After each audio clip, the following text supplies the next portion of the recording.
पूर्व व्याख्यान में हमने जिन बिंदुओं की चर्चा की वे थे संकरण, मिस हाइब्रिडाइजेशन, संकरण के प्रमुख लक्षण, कौन कौन सी संकरण की कैरेक्टरिस्टिक्स थी इनके बारे में आपसे चर्चा की, संकरण की कौन कौन सी मुख्य परिस्थितियां थी इनके बारे में आपको विस्तार से बताया, sp संकरण, sp2 संकरण और sp3 संकरण के बारे में भी आपको बताया।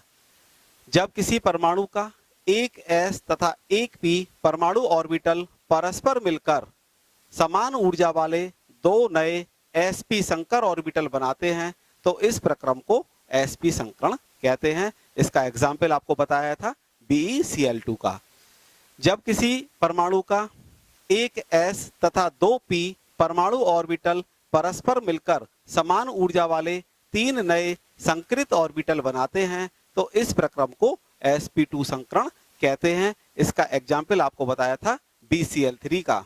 जब किसी परमाणु का एक s तथा तीन p परमाणु ऑर्बिटल परस्पर मिलकर समान ऊर्जा वाले चार नए संकृत ऑर्बिटल बनाते हैं तो इस प्रक्रम को sp3 संकरण कहते हैं। इसका एग्जाम्पल बताया था आपको CH4 का। प्यारे बच्चों, आज के इस व्याख्यान में हम जिन बिंदुओं की चर्चा करेंगे वे हैं डी कक्षकों वाले तत्वों में संकरण, hybridization in the elements involving D orbitals, जिसमें है dsp2 संकरण, sp3d संकरण, sp3d2 संकरण, sp3d3 संकरण तथा d3sp3 संकरण। प्यारे बच्चों, आज के इस व्याख्यान में हम sp3d, sp3d2, sp3d3 संकरण की विस्तार से चर्चा करेंगे। प्यारे बच्चों, dsp2 संकरण तथा d3sp3 संकरण की व्याख्या हम कक्षा 12 के उप सहसंयोजन यौगिक नामक चैप्टर में करेंगे। हमारा आज का चर्चा का पहला बिंदु है डी ऑर्बिटलों वाले तत्वों में संकरण, hybridization of elements involving D orbitals. प्यारे बच्चों, तीसरे आवर्त के तत्वों में s ऑर्बिटल, p ऑर्बिटल के अतिरिक्त खाली d ऑर्बिटल भी उपस्थित होते हैं। इन d ऑर्बिटलों की ऊर्जा 3s तथा 3p एवं 4s और 4p ऑर्बिटलों की ऊर्जा के समतुल्य होती है। जैसा कि आप फिगर में देख पा रहे हैं, ये ऊर्जा के बढ़ते हुए क्रम में ऑर्बिटल्स को दिखाया गया है। 1s, 2s, 2p, 3s, 3p और यहाँ पर हमने 3d भी दिखाया है, जबकि इससे पहले क्या आता है, आपने आफ्बाउ नियम पढ़ा है ना, उसमें क्या आता है 1s, 2s, 2p, 3s, 3p, 4s, 3d, 4p and so on.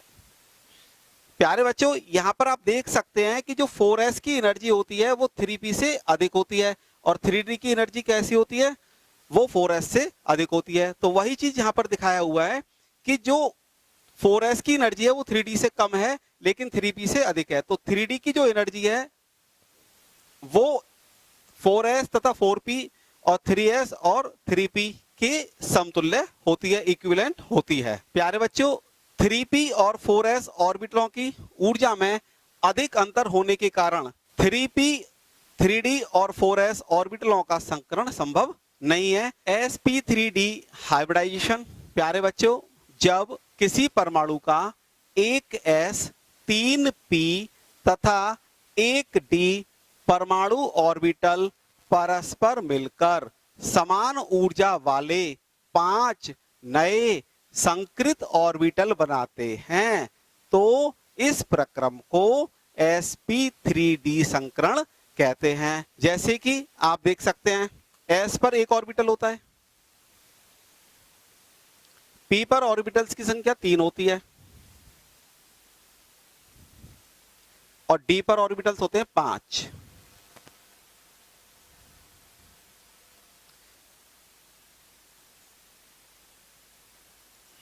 जब किसी परमाणु का एक s, 3p और एक d परमाणु ऑर्बिटल परस्पर मिलकर समान ऊर्जा वाले 5 नए परमाणु ऑर्बिटल बनाए जिनमें एक s का होगा, 3 p के होंगे और एक d का होगा, तो ये क्या होगा, यहां से यहां तक का जो प्रक्रम है इसको कहेंगे sp3d संकरण।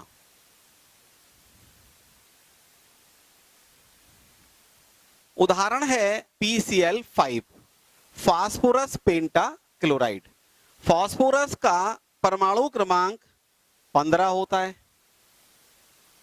यदि हम इसका इलेक्ट्रॉनिक विन्यास बनाएं तो बनेगा 1s2, 2s2, 2p6, 3s2 and 3p3।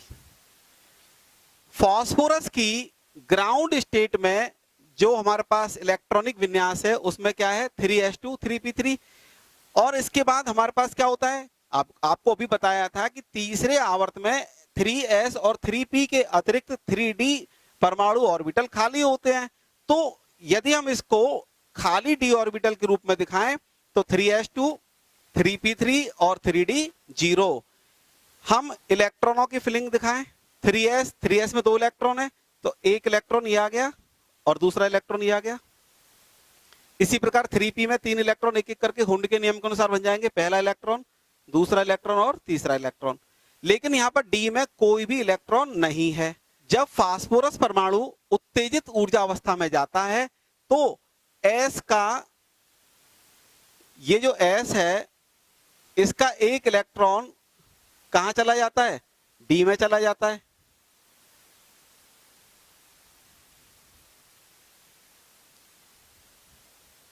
ये एक इलेक्ट्रॉन कहां चला जाएगा, d में, तो इसका विन्यास कैसा बन जाएगा, 3s1, 3p3 और 3d1। तो एक इलेक्ट्रॉन तो 3s में हो गया, 3 3p में हो गए और एक हो गया 3d में। प्यारे बच्चों, संकरण में परमाणु ऑर्बिटल भाग लेते हैं, चाहे वो अर्धपूर्ण है, चाहे वो परमाणु ऑर्बिटल पूर्ण भरे हुए हैं अथवा वो खाली हैं। तो यहां पर क्या है, एक s, 3p और एक d, अर्थात 5 परमाणु ऑर्बिटल हैं यहां पर, जिनमें एक s का है, 3 p के हैं और एक d के हैं। और ये कैसे हैं, पांचों हाफ फिल्ड हैं। जब ये संकरण बनाएंगे तो इसको क्या कहेंगे, sp3d संकरण।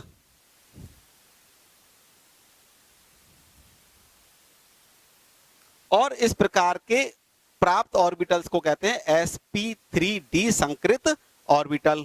ये जो संकृत ऑर्बिटल, जो आपके पास 5 संकृत ऑर्बिटल हैं, ये क्लोरीन परमाणु के अर्धपूरित ऑर्बिटलों से अतिव्यापन के द्वारा 5 फास्फोरस क्लोरीन सिग्मा आवंत बनाते हैं। 3s, 3p और 3d में एक एक इलेक्ट्रॉन तो पहला था। ये जो इलेक्ट्रॉन जो डाउन हेडेड दिखाया हुआ है, ये किसका है, क्लोरीन का। देखिए ये वाला, ये क्लोरीन का है, ये इलेक्ट्रॉन भी क्लोरीन का है, ये भी क्लोरीन से। इन पांचों में एक एक इलेक्ट्रॉन कहां से आ गया, क्लोरीन से आ गया। इस प्रकार ये 5 सिग्मा बॉन्डेड इलेक्ट्रॉन हैं आपके पास जो क्लोरीन से फास्फोरस पर आ रहे हैं। इस प्रकार PCl5 अणु की कैसी ज्यामिति होती है, त्रिकोणीय द्विपिरामिड ज्यामिति होती है, मींस ट्राइगोनल बाइपिरामिड। आप फिगर के माध्यम से देख सकते हैं कि ट्राइगोनल बाइपिरामिड में क्या होता है। देखिए एक तल होता है, इस तल में 3 क्लोरीन लगे हुए हैं और सेंटर में फास्फोरस है। ये तो हो गया ट्राइगोनल। बाई मींस 2 पिरामिड, एक ऊपर बॉन्ड और एक बॉन्ड नीचे की तरफ। अब इनके आपस में सिरों को मिला दिया जाए इस तरह से, तो हमारे पास एक फिगर इस तरह की मिल गई। तो इस फिगर में देख सकते हैं कि फास्फोरस तो यहां पर केंद्रीय परमाणु है, इससे जो बंध बन रहे हैं 3 तो इसमें से बन रहे हैं, ये वाले इक्वाटोरियल बॉन्ड जो आपको दिखाए, 1, 2 और एक 3, और 2 बनते हैं इसमें एक्सियल, ये एक और दूसरा ये वाला। तो इनको तो कहते हैं विषुवतीय बंध जो आपके ट्राइंगल में है, और जो ट्राइंगल के परपेंडिकुलर हैं इनको क्या कहते हैं, अक्षीय आबंध। प्यारे बच्चों, जो 3 जो बॉन्ड बनते हैं जो कि फास्फोरस और क्लोरीन के बीच में, यहां पर इसका बॉन्ड एंगल होता है 120। इसी प्रकार ये यहां से यहां तक का बॉन्ड एंगल 120 और ये भी 120 होता है। तो तीनों जो विषुवतीय आबंध होते हैं इनका बंध कोण कितना होता है, 120 अंश होता है। इसी प्रकार यदि हम बात करते हैं कि जो अक्षीय आबंध बनाते हैं वो कितना कोण बनाते हैं, ये जो बॉन्ड एंगल बनेगा यहां से यहां तक का, ये कितना बनेगा 90 अंश का। और इसकी संरचना कैसी होगी, त्रिकोणीय द्विपिरामिड यानी ट्राइगोनल बाइपिरामिड। sp3d2 संकरण, जब किसी परमाणु का एक s 3p तथा 2d परमाणु ऑर्बिटल परस्पर मिलकर समान ऊर्जा वाले 6 नए परमाणु ऑर्बिटल बनाते हैं, तो इस प्रक्रम को sp3d2 संकरण कहते हैं और प्राप्त ऑर्बिटल्स को sp3d2 संकृत ऑर्बिटल कहते हैं। देखिए हमारे पास एक s का ऑर्बिटल है और p पर ऑर्बिटल कितने होते हैं 3 और d पर ऑर्बिटल कितने होते हैं 5। s p और d। अब किसी परमाणु का एक s 3p और 2d परमाणु ऑर्बिटल परस्पर मिलकर समान ऊर्जा वाले 6 नए परमाणु ऑर्बिटल बनाएं, जिनमें एक s का होगा 3p के होंगे और 2d के होंगे। तो ये जो प्रक्रम होगा यहां से यहां तक का, इसको क्या कहेंगे sp3d2 संकरण।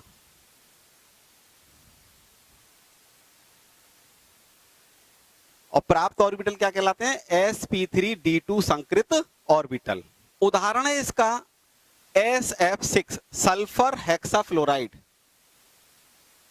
सल्फर हेक्साफ्लोराइड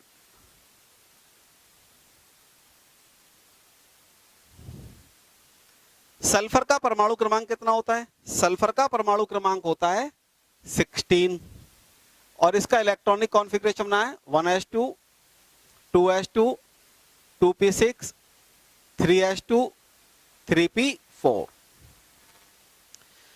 तो ग्राउंड स्टेट में सल्फर का जो इलेक्ट्रॉनिक कॉन्फ़िगरेशन होता है उसको हम क्या शो कर सकते हैं 3s2 3p4 और 3d0, क्योंकि आपको अभी बताया था कि जो तीसरा आवर्त होता है उसमें 3s और 3p के अतिरिक्त 3d ऑर्बिटल खाली उपस्थित रहते हैं। इलेक्ट्रॉन को हम हुंड के नियम के अनुसार भरते हैं, तो s में 2 इलेक्ट्रॉन आ गए और p में पहला इलेक्ट्रॉन, दूसरा इलेक्ट्रॉन, तीसरा और ये चौथा इलेक्ट्रॉन डाउनवर्ड्स वाला। तो इस प्रकार ग्राउंड स्टेट में सल्फर में 3s पर 2 इलेक्ट्रॉन और 3p पर 4 इलेक्ट्रॉन होंगे। सल्फर की उत्तेजित ऊर्जा अवस्था में 3s का एक इलेक्ट्रॉन कहां चला जाएगा, d में चला जाएगा, तथा 3p का भी एक इलेक्ट्रॉन उत्तेजित होकर कहां चला जाएगा 3d में चला जाएगा। इस प्रकार उत्तेजित अवस्था में सल्फर का इलेक्ट्रॉनिक विन्यास 3s1 3p3 और 3d2 होगा। आप फिगर में देख सकते हैं कि जो s है उसमें एक इलेक्ट्रॉन रह गया, p में 3 रह गए और 2 इलेक्ट्रॉन कहां से आ गए, एक s से आ गए यहां पर और एक p से आ गया। इस प्रकार हमारे पास कितने ऑर्बिटल हैं संकरण के लिए यहाँ पर 6, एक s का 3p के और 2d के, और ये 6 के 6 ऑर्बिटल कैसे हैं, हाफ फिल्ड हैं। तो इस प्रकार यहां से यहां तक के जो परमाणु 6 के 6 ऑर्बिटल परस्पर मिलकर क्या बना रहे हैं sp3d2 संकरण कर रहे हैं। और इस प्रकार प्राप्त ऑर्बिटल्स को sp3d2 संकृत ऑर्बिटल कहते हैं। ये 6 संकृत ऑर्बिटल 6 sf सिग्मा बंध बनाते हैं। जो sf सिग्मा बंध कहां से बनेगा, फ्लोरीन के परमाणुओं के अर्धपूरित ऑर्बिटलों के अतिव्यापन द्वारा।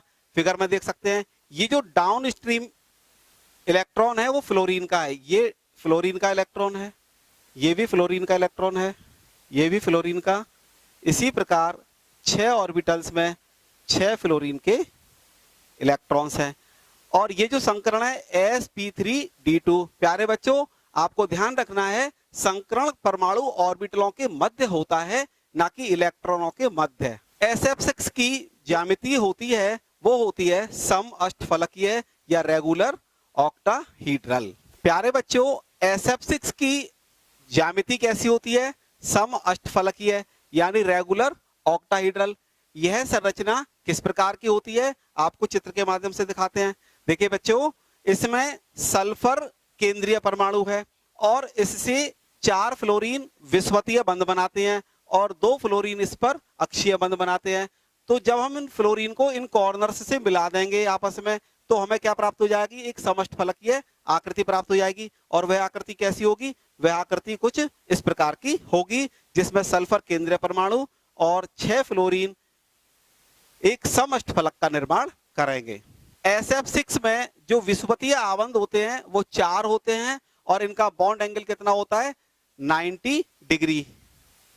देखिए जरा फिगर में, ये जो सल्फर केंद्रीय परमाणु है इससे 4 फ्लोरीन लगे हुए हैं विषुवतीय स्थिति में और 2 लगे हुए हैं अक्षीय स्थिति में।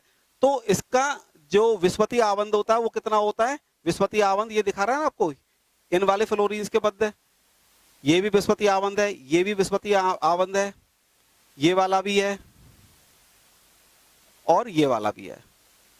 तो ये जो बॉन्ड एंगल होता है ये कितना होता है, 90 डिग्री। इसी प्रकार जो अक्षीय आबंध होता है, एक्सियल बॉन्ड होता है, जो ये आपको दिखा रखा है, ये ऊपर वाले एफ से इस एफ के साथ या ऊपर वाले एफ से इसके साथ, तो ये सारे कितने होते हैं, 90 डिग्री के। तो इस प्रकार एक और एक दोनों फ्लोरीन जो अक्षीय स्थिति में है ये भी कितने एंगल बनाती है, 90 डिग्री का।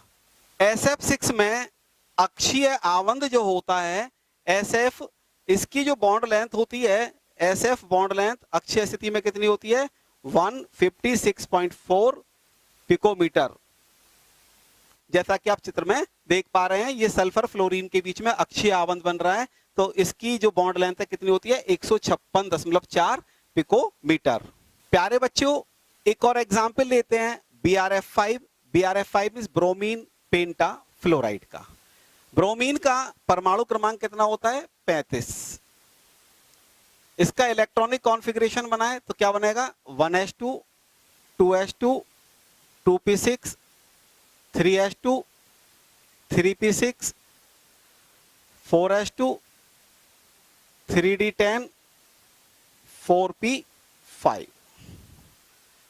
इस प्रकार प्यारे बच्चों, ब्रोमीन की ग्राउंड स्टेट का इलेक्ट्रॉनिक विन्यास लिखा जा सकता है 4s2 4p5 और 4d0। इलेक्ट्रॉनों को हुंड के नियम के अनुसार इसमें हम भरते हैं ऑर्बिटल्स में, तो 4s में 2 इलेक्ट्रॉन है हमारे पास और 4p में कितने इलेक्ट्रॉन है, 4p में 5 इलेक्ट्रॉन्स हैं। तो इस प्रकार हमने इलेक्ट्रॉनों को भर लिया। तो ग्राउंड स्टेट में s में 2 इलेक्ट्रॉन और p में 5 इलेक्ट्रॉन है, जबकि 4d में कोई भी इलेक्ट्रॉन उपस्थित नहीं है। प्यारे बच्चों, ब्रोमीन परमाणु की उत्तेजित अवस्था में ब्रोमीन के p कक्षक के 2 इलेक्ट्रॉन कहां चले जाते हैं, 4d में चले जाते हैं। इस प्रकार उत्तेजित अवस्था में ब्रोमीन का जो इलेक्ट्रॉनिक विन्यास होगा 4s2 4p3 और 4d2 होगा। अब देख सकते हैं कि 4s में 2 इलेक्ट्रॉन है, 4p में 3 इलेक्ट्रॉन है और 4d में 2 इलेक्ट्रॉन है। इस प्रकार संकरण में कुल कितने कक्षक भाग ले रहे हैं, एक 4s का। 4s का कक्षक पूर्ण भरित है यानी कंप्लीटली फिल्ड है। 4p के 3 और 4d के 2 परमाणु ऑर्बिटल अर्धपूरित हैं। इस प्रकार कुल मिलाकर हमारे पास 6 परमाणु ऑर्बिटल क्या बनाते हैं, sp3d2 संकृत ऑर्बिटल बनाते हैं और इस प्रक्रम को sp3d2 संकरण कहते हैं।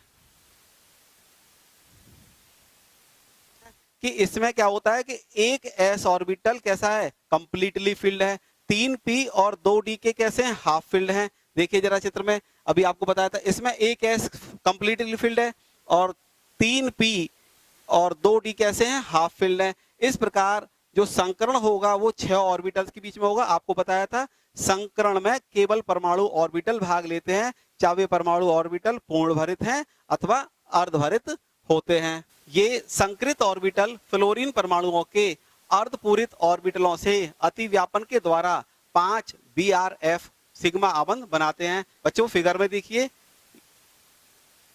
4s 4p और 4d, 4s 4p और 4d। इस पर पूर्ण भरित ऑर्बिटल है और ये हाफ फील्ड हैं।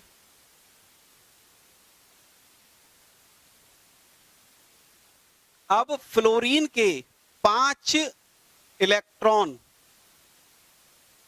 यहां पर अतिव्यापन करेंगे। इस प्रकार संकरण में कुल मिलाकर 6 ऑर्बिटल भाग ले रहे हैं, एक s का, 3 p के और 2 d के, तो ये क्या हो जाएगा sp3d2 संकरण। और ये 5 इलेक्ट्रॉन कहां से आए? फ्लोरीन के। ये ब्लैक में जो आपको दिखाया है ये फ्लोरीन का इलेक्ट्रॉन है, ये भी फ्लोरीन का है, ये भी फ्लोरीन का इलेक्ट्रॉन है, और ये भी फ्लोरीन का इलेक्ट्रॉन है, ये भी फ्लोरीन का इलेक्ट्रॉन है। इस प्रकार sp3d2 संकरण की इस वाले केस में आकृति कैसी होगी? Brf5 अणु की ज्यामिति तो होती है चतुष्फलकीय यानी टेट्राहीड्रल, परंतु लॉन पेयर उपस्थित होने के कारण इसकी शेप वर्ग पिरामिड यानी स्क्वायर पिरामिडल हो जाती है। ये चित्र में देख सकते हैं, 5 F ने तो बॉन्ड बना लिए, एक F, दूसरा F, तीसरा और चौथा और पांचवा, इसने तो Br के साथ बॉन्ड बना लिए। 4 तो हैं, एक स्क्वायर की फॉर्म में और एक अक्षीय स्थिति में है। और जो लॉन पेयर है ये लॉन पेयर ऑफ इलेक्ट्रॉन है, तो लॉन पेयर ऑफ इलेक्ट्रॉन कहां पर आ गया? अक्षीय स्थिति में। लेकिन इस लॉन पेयर ऑफ इलेक्ट्रॉन के कारण जो अक्षीय स्थिति का बॉन्ड एंगल है वो थोड़ा सा कम हो जाता है। यहाँ पर जो प्योरली बॉन्ड एंगल कितना होना था कायदे में तो 90 डिग्री, लेकिन यहाँ पर 90 डिग्री नहीं होता, वो फिर कितना होता है? Brf5 में 4 जो विषुवतीय आबंध आपके पास बन रहे हैं वो कितने के हैं? वो 90 अंश के हैं। ये वाले आप देख सकते हैं, ये 90 अंश का है, ये भी 90 अंश का है। इस प्रकार इन दोनों के बीच में भी 90 अंश का है और इन दोनों के बीच में भी 90 अंश का। परंतु जो Brf बंध है जो कि अक्षीय स्थिति का जो होता है वो इसके साथ कितना अंश का कोण बनाता है? 84.8 डिग्री का। क्यों? इसका रीजन क्या है कि जो लॉन पेयर ऑफ इलेक्ट्रॉन्स होते हैं इसके कारण क्या होता है? आबंध कोण का मान कुछ घट जाता है। Brf आबंध की लंबाई जो इक्वाटोरियल कंडीशन होती है इसमें कितनी होती है? 177.4 पिकोमीटर, जबकि जो अक्षीय Brf आबंध है इसकी लंबाई कितनी होती है? 168.9 पिकोमीटर। sp3d3 संकरण। प्यारे बच्चों, जब किसी परमाणु का एक s, 3 p तथा 3 d परमाणु ऑर्बिटल परस्पर मिलकर समान ऊर्जा वाले 7 नए संकृत ऑर्बिटल बनाते हैं तो इस प्रक्रम को sp3d3 संकरण कहते हैं। एक s, 3 p तथा 3 d परमाणु ऑर्बिटल संकरण में भाग लेंगे, तो संकरण में भाग लेने से क्या होगा? s, p और d के 3 मिलकर कितने ऑर्बिटल बन गए आपके पास? 7। एक s का है और 3 p के हैं और 3 d के हैं। s, p के 3 और d के भी 3। इस प्रकार ये संकरण क्या होगा? sp3d3 संकरण। ये S का है, ये P का है और ये D का है। तो इस प्रकार जो संकरण होगा वो क्या होगा? sp3d3 संकरण। इसमें संकृत ऑर्बिटल कितने हैं? 7 हैं। एग्जाम्पल देखते हैं। Iodine, hepta, fluoride. आयोडीन का परमाणु क्रमांक कितना होता है? 53। यदि इलेक्ट्रॉनिक कॉन्फ़िगरेशन लिखें तो क्या आएगा? 1s2, 2s2, 2p6, 3s2, 3p6, 3d10, 4s2, 4p6, 4d10, 5s2 and 5p5। प्यारे बच्चों, इस प्रकार आयोडीन की ग्राउंड स्टेट का इलेक्ट्रॉनिक कॉन्फ़िगरेशन लिखा जा सकता है 5s2, 5p5 और 5d0।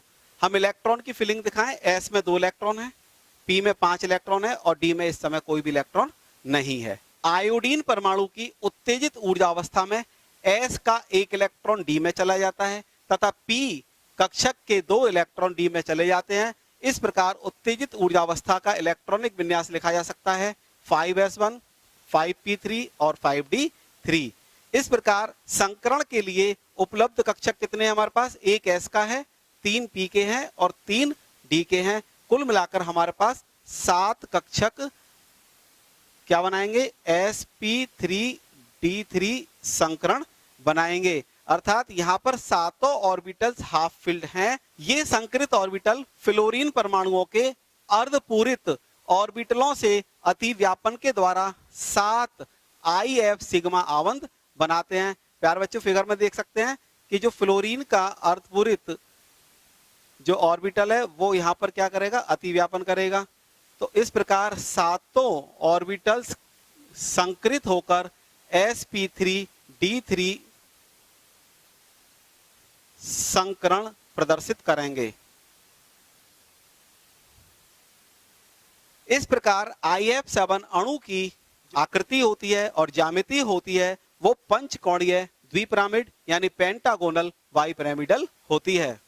प्यारे बच्चों, पंचकोणीय द्विपिरामिड संरचना में आप देख सकते हैं कि आयोडीन केंद्रीय परमाणु है और इससे 5 फ्लोरीन के जो परमाणु हैं वे विषुवतीय रूप में जुड़े हुए हैं एक तल में, और 2 फ्लोरीन परमाणु अक्षीय स्थिति में जुड़े हुए होते हैं। इस फिगर की सहायता से देख सकते हैं कि जो अक्षीय जो कोण बनता है, आप देख सकते हैं कि ये जो एंगल होता है ये 90 डिग्री का होता है, जबकि जो विषुवतीय जो एंगल्स होते हैं आप ये देख सकते हैं इन दोनों फ्लोरीन्स के बीच में या इन दोनों के में, ये पांचों जो एंगल्स होते हैं वो 72 डिग्री के होते हैं।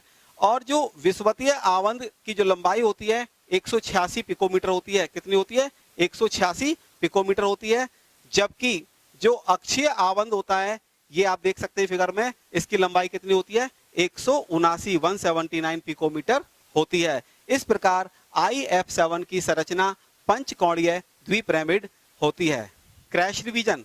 प्यारे बच्चों, आज के इस व्याख्यान में हमने डी कक्षकों वाले तत्वों में संकरण के बारे में पढ़ा। इसमें DsP2 संकरण तथा D2sp3 संकरण का अध्ययन हम कक्षा 12 के उप सहसंयोजन यौगिक नामक चैप्टर में करेंगे। यहाँ पर हमने जिन संकरणों का अध्ययन किया वह थे sp3d संकरण, sp3d2 संकरण तथा sp3d3 संकरण। sp3d संकरण का उदाहरण आपको बताया था PCl5 के फॉर्म में। sp3d2 संकरण इसका उदाहरण बताया था आपको SF6 और BRF5 के रूप में।